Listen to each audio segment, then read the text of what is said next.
On devrait parler de cette histoire pour que cette histoire fasse le tour du monde. Un musicien du gospel a été arrêté avec le crâne de sa petite amie dans un sac plastique. C'est l'actualité du moment et une fois de plus, on reste au Nigeria. Il y a 2 jours de cela, le dimanche 12 décembre, dans la ville d'Abuja, dans les après-midi, comme d'habitude, la police était en train d'effectuer une patrouille. Et non loin d'une église, la police va tomber nez à nez sur un jeune homme, Oluwatimile. Le jeune homme avait sur lui un sac plastique noir et il y avait beaucoup de mouches autour de ce sac, ce qui a vraiment attiré l'attention des forces de l'ordre. Ils vont alors lui demander tout bêtement d'ouvrir ce sac. Oluwa va désister face à la demande de la police. La police va alors insister. Voyant que la police insistait vraiment à voir ce qui se cache dans ce sac, Timile va tout de suite proposer une grosse somme d'argent à la police. Pour éviter que la police ouvre ce sac, vous savez comment ça se passe, mais cette fois-ci, la police va vraiment résister face à la corruption. The 32-year-old gospel singer, Timile Ajayi, escorted to the High Court by the Legal Unit and Criminal Investigation Department of the Nigeria Police in Nasarawa State. The suspect is allegedly responsible for the killing and dismembering of Salome Adaidu, whose sad event occurred on Sunday, January 12, 2025. The police is filing a 1-count charge of culpable homicide against the suspect. On the 17th January 2025, we have filed a 1-count charge of culpable homicide punishable with death against the defendant, Mr. Ajayi. Now we are waiting for assignment because it's only the chief judge that can assign the charge to a trial court. So when the charge is assigned, the date for arraignment will be communicated to you. The suspect says he is sad with the situation he has found himself and appeals for the understanding of all and sundry. He discarded insinuations that he dismembered Salome Adaidu's body for ritual purposes, but claims he did it to dispose her corpse without traces. Are you satisfied with the situation you have found yourself? No, I'm not satisfied. So why? Tell us, why did you involve yourself in such atrocity? Because Salome, she came to my house day for yesterday. So when she came, she did something. She was chatting with a boy, a guy. So I saw the chat on her phone. Il dit que la fille était venue dans sa maison, elle parlait avec un homme et lui l'a demandé ce qu'il faisait avec le téléphone. C'était que au téléphone. Et la fille ne voulait pas dire c'était qui. Et lui avait compris que la fille le trompait.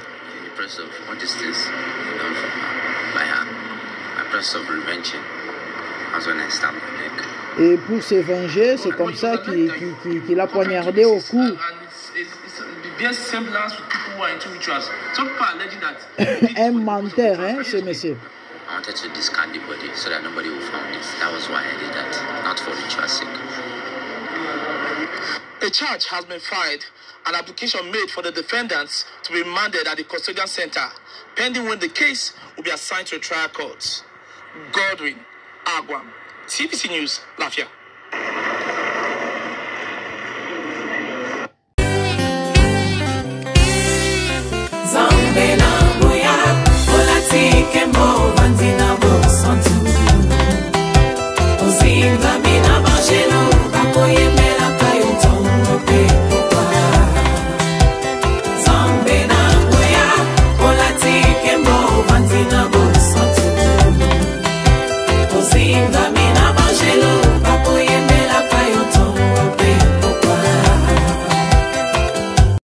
MDG TV, une chaîne ointe pour la cause de Christ. Mafuta Yasika, Mafuta Yasika, Mafuta Yasika. La famille et on devrait parler de cette histoire pour que cette histoire fasse le tour du monde. Un musicien du gospel a été arrêté avec le crâne de sa petite amie dans un sac plastique. C'est l'actualité du moment et une fois de plus, on reste au Nigeria. Il y a 2 jours de cela, le dimanche 12 décembre, dans la ville d'Abuja, Dans les après-midi, comme d'habitude, la police était en train d'effectuer une patrouille et non loin d'une église, la police va tomber nez à nez sur un jeune homme, Oluwa Timile. Le jeune homme avait sur lui un sac plastique noir et il y avait beaucoup de mouches autour de ce sac, ce qui a vraiment attiré l'attention des forces de l'ordre. Ils vont alors lui demander tout bêtement d'ouvrir ce sac. Oluwa va désister face à la demande de la police.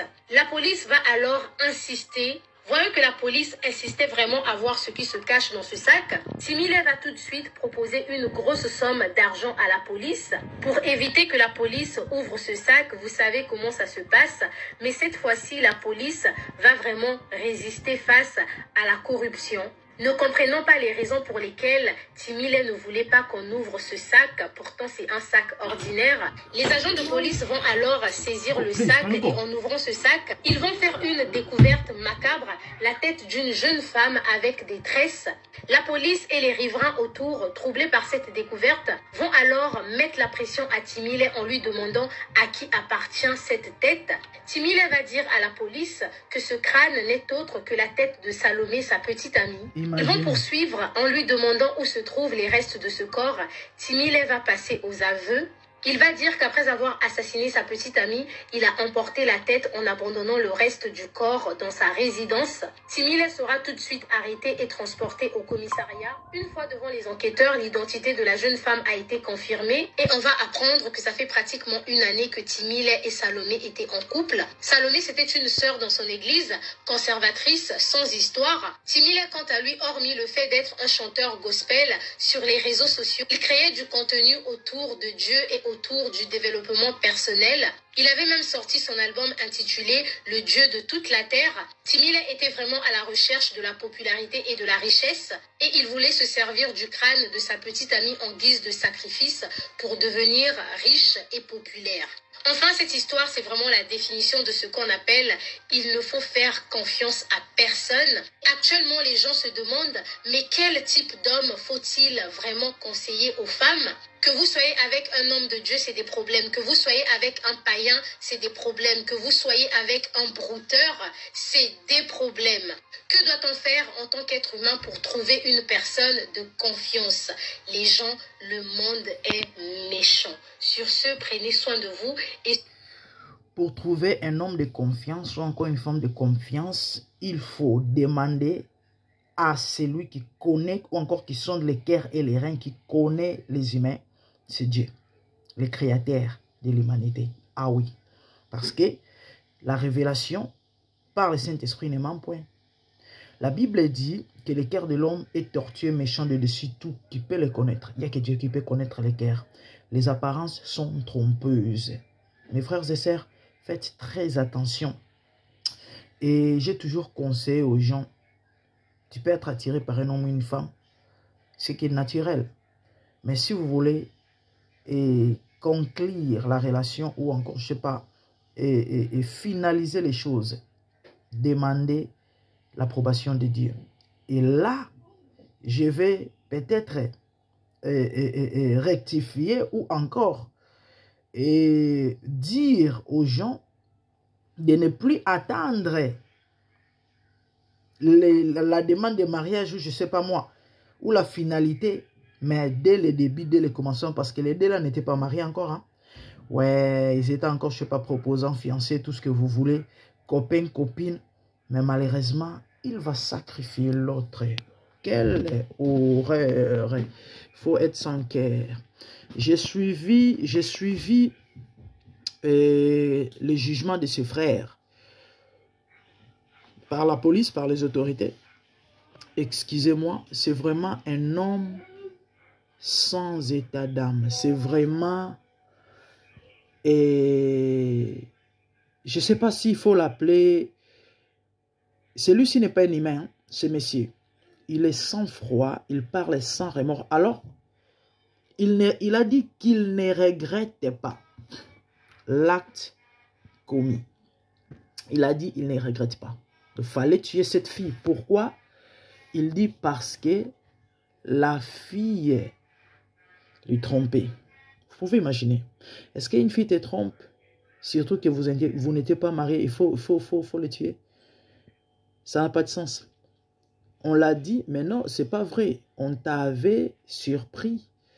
Tu étais surpris par la police en train de faire un rituel. Il dit non, c'est pas vrai, c'est lui-même qui s'est livré à la police. Donc, un menteur je sais pas, de haut niveau. Et ça prouve, hein, en suivant les images, les jugements, que c'est sa vie, hein, c'est pas la première fois.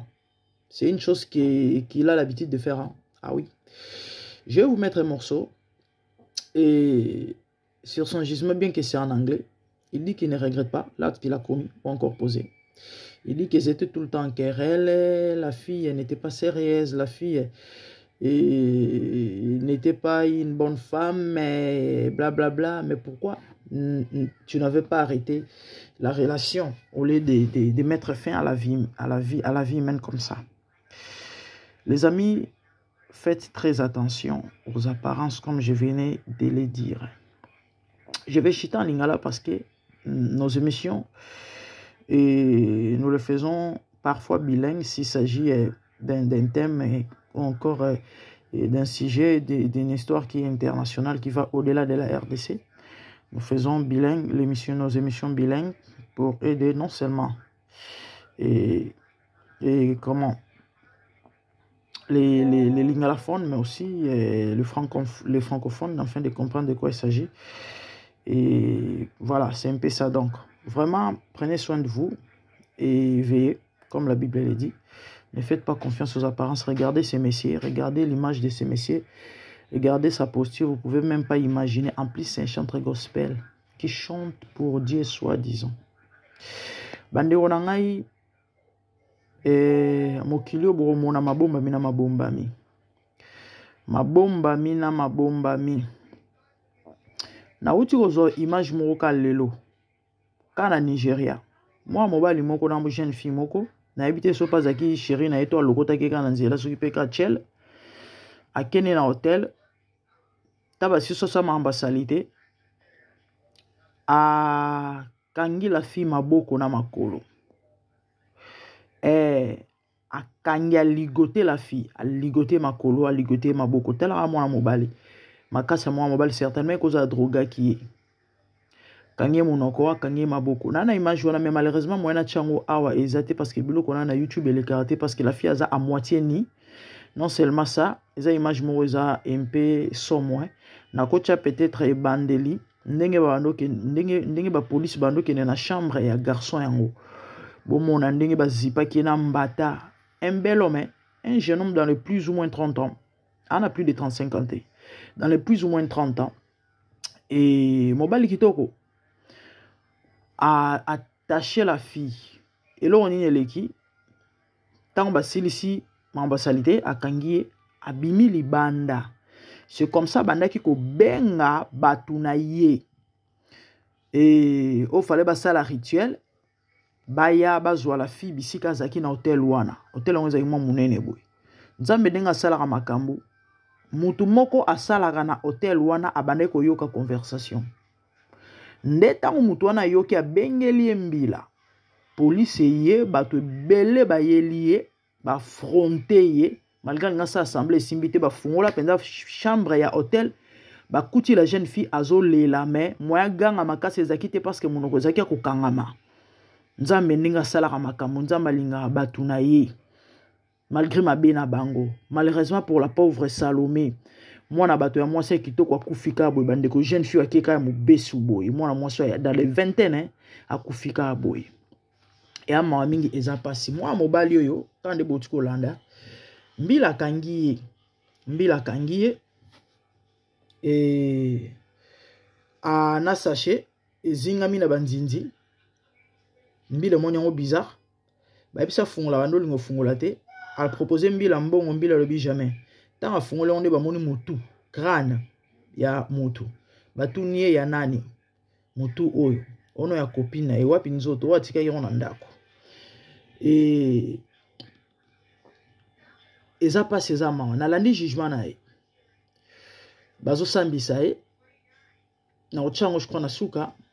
Alobi azo regretter tendinga bomi la fille batuna ki ozo regretter acte opposé poto yebi ke batu mingi ba bomara des fois ils en a ça kanda et belé basala on a ça quand après acte au kamuto regretter fallait pas mais malheureusement oyo alobi que a regretter na yete donc oboma bomi wana effectivement c'était ce qu'il voulait abomier fala bomaye batuni série pour asali onini ono po abane ko tromper ngai oh bon somme to tromper fo bomaye et pour bobala na kita za juste chéri na yo no azai mo amoso mabe to so na ka air nyonso et azaki na kangaki na téléphone ando sola na mutu me mutu onde makango na ye na so tuna zo wangana na kanda na ta na betinda avouer que effectivement ezaki likango na ye abana ko tromper nga nde na kanda wana yango na bomaki bandi ko na ngai woko logoteo tambola mokilo mona makambo.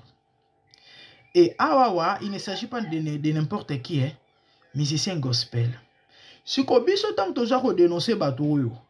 Boko na mona bato bako finga biso na ba commentaire. Ne touchez pas mes fiantons. Est-ce qu'une telle personne peut être loin de Dieu? Ne jugez point. Il ne s'agit pas du jugement. Tozo teya. Bato babongo la mitema. Bato wana baza ba païen basala mambo mabe. Nzamba na besoin na bango. Et babiloko tato zolo beza pour interpeller bango. Na bino bato bolandaka bango bo kufa zololo. Yo zo kanga tamsu baguno ezala frère nanyo. Yo zo kanga tamsu baguno ezala musicien songolo. Parce que eza partout surtout na ba musicien dit monde kuna kuto eba na ngoke kisi basimbaka. Mama okoleka mbeka corps âme esprit. Misusu ezala kaka âme kaka. Mais yo koleka penda corps âme esprit bandeko moi si yo to eba to ba mingi ba bomaka bato ba lexa bato na kisi eza spirituel asala accident akufi ake ya bela ki akufi mais oyo zaki penda rituel fallait basila na ye bado ba sala e sacrifice humain parce que ba sacrifice abo ezalaka na Nigeria ba biloko ezalaka trop bato batala ba film ba Nigeria mingi ba film wa kala o ezala mingi mamba ba kendoki ba biloko ezalaka trop oka mutu ya mobimba penza ba komisie kizengi to ba bomiye ba komis ba sali monument na kata chambre sans ambongo mutu penza physique ba komisie net kizengi mais asa toujours en vie ba komisie monument ba tiena chambre mo chambre na ba kota ngote asanza ambongo biloko wana ezalaka na ba Nigeria ba kiswana ezalaka ebele bato ba pratikaka yango bato basalela yango mama koza victime te koza victime te vie précise et moto asali résumé ndeko asali narration ya vidéo alobi obala mobali nini liboso ezalaki no il faut obala moto na nzambe parce que moto na nzambe nde aza soki ndenge nini mais malheureusement même bato yango ya nzambe c'est compliqué okoyeba ndenge nini parce que même il y a de ces gens là oyo aza na apparence bien mais malheureusement c'est compliqué yango na lobake ba pasteur oyo balobaka na bato ki na mambo bolingo nzambe azalaka na kati te tango siko bamonaka babiloko bo bamilobelaka nini yango bomoni bato tu bato kolanda te pasteur songolo pasteur pakala na uti kolona makoso alobi ye soka sa tiré na ba fesses na yo bino boyebi ya lobaka ne ma basalite boye abi lui s'il a tiré par tes fesses et que son bangala se tient debout il n'a pas besoin de consulter Dieu il va te suivre et c'est un pasteur aussi bah tu peux pas l'andakaï et bah pasteur rebelle moi j'ai déjà fait des débats na ba panel na TikTok au bazalaka pour que mamba bolingo za mamba des personnes za mamba nzambe na katité. Faites très attention avec ces gens. Et là moi je te conseille maman papa moi mobala lingio surtout sur aux chrétiens ya bondela tout na nzambe okufa liwana yote oya okufa bandeko famille sacrifier yote mais mutu moko boye bokutanika na nzela boa famille te intérêt te olembo monete car moi ba 10 na ba 20 ba crédit du coup alekisine yombeka ça n'a pas de sens ba mawaya boye ba mawaya boye mokili compliqué bandeko mokili nzambe mabomba mina mabomba mi pour la énième fois ndeko moi c'est ngo mobali parce qu'il s'agit pas seulement mais c'est vrai ba victime mingi za la rabasi Yaya, kolanda apparence te. Ta mwana mobali oyo. Ta la place à Betty bilele ba jaune. Ta le longina yo ondima rosa mutu mabe. Ondima e amawa. Nzamba okela biso penza mawa. Na mokili on habite to okende wapi. C'est ça. Les solomo amawa, les solomo ya pasi hein. Na tshela bino morceau bo mona nde bazo sambisa e. Do bo mona na elongi forme mutu mona que non et on dira zane na pasité hein. Azana na pasité do apparemment ils a vu na asala ba biloko ngwana. Asala pe album nzamba mokili mobimba. Bato yo bako kotsa bat nakati adoration luciférienne. Asala la rane diabulu bazuka ba masqué Bible zoloba. Et Nathan Asuka cette femme bako simba tunique ya mobali moko koloba na yeke tozwaka kombo na yo tokolia na ndenge na biso nde maambo tozomona la femme c'est l'image de l'église mutu nyonso oyo andimeli yesu lola moko dipe mobiksi azali église aza femme parce qu'il y a de ces gens là de ceux-là oyo bazwika kombo balati bakosiki baza ya nzambe mais nzambe ayebi bango te nde biloko bato wana bazosala yango oyo siko so oza éveillé te okoya na piège. La famille, le temps que nous vivons, hein, sur développer intimité dans mon santé, au développer relation dans nzambe au kufa. Yaya au kufa liwa ya zololo, au kufa monopolele, bajara ba mawa ya lolenge ya boye. Parce que spirituellement parlant, oza fouet. Et pour ça nzambe za au kufa oza la fouetté. Oza la éclairer, oza la veiller. Développe l'intimité avec Dieu et le Saint-Esprit. Sambelaka mingi. Tangara Bible mingi. Plus tu es dans la présence de Dieu, plus ton esprit sera éliminé.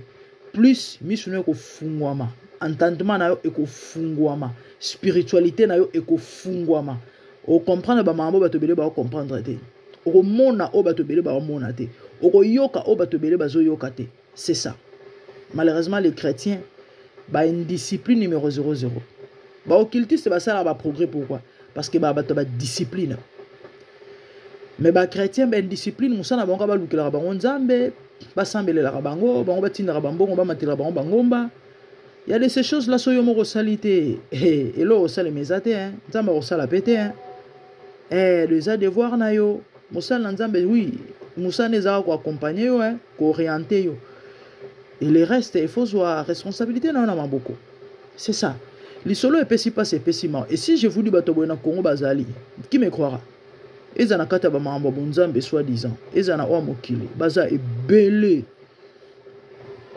Et belé. Toi bibango. Et nzamba ba na ko dévoiler ba moko mo. Vidéo na yekataki. Na Congo na bana lo banzamba ba no dévoiler ba moko.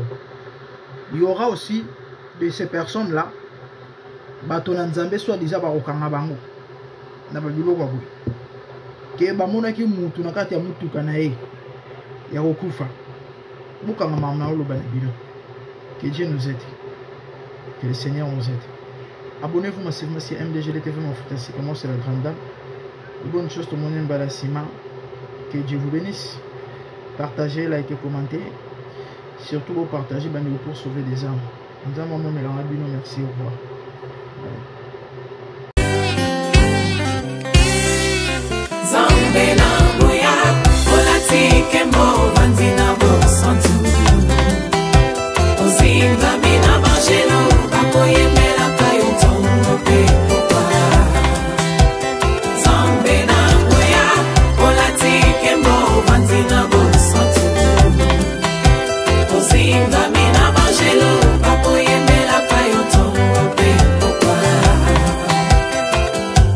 MDG TV, une chaîne ointe pour la cause de Christ. Mafuta Yasika, Mafuta Yasika, Mafuta Yasika.